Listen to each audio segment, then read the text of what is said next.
afternoon mga boss, kumusta po kayo dyan? Samahan niyo po ako ating bisitahin ang ating ongoing project dito sa Limobresa Phase 3 located sa Barangay San Antonio, Santo Tomas City mga boss, okay? Slag natin mag-trusses dun kanina, so to be continue pa rin bukas mga boss, okay? Susunod na araw silipin natin mga boss sa loob.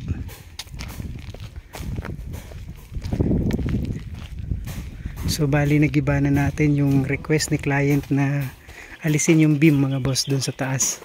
So pinagtulong-tulungan natin. So ito yung mga boss. So dito na natin kinala sa baba. So pinuto lang doon tapos drinap natin pababa. So dito naman mga boss sa harap mga boss yan. So bali pinabaklas yung dating main door. Tapos iginit na natin dito sa high ceiling, sa open below mga boss, okay? The same time nilakihan yung butas.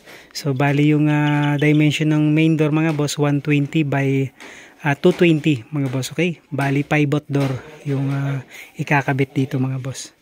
So nagawa na rin Kuya Andreng. Ayan, nabaklas na rin yung salamin dito mga boss. So aasintahan na lang natin to mga boss, okay? So yun dito sa may beam banda.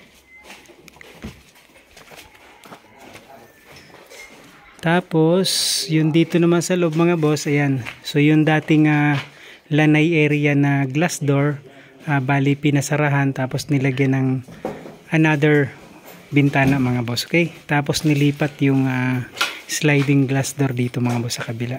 Ayan. So, dito na natin ililipat. Tapos yung breaker mga boss, ipaparelocate na lang natin kay Boss Jeff. So ito naman yung kusina mga boss na flooring na rin. So bali waiting na lang tayo doon sa mga tiles. Yung plumbing system mga boss yan nakasetup na rin. So ito yung gagamitin natin doon sa downspout. Tapos doon sa lavatory. Tsaka doon sa sink nung lababo doon sa kitchen mga boss. Okay?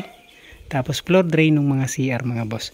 Na-setup na rin pati yung water line. Yan na rin. So hiwa-hiwala yung linya ng pipeline natin para hindi tayo magkaroon ng problema at saka walang singaw. Okay? So yan yun mga boss.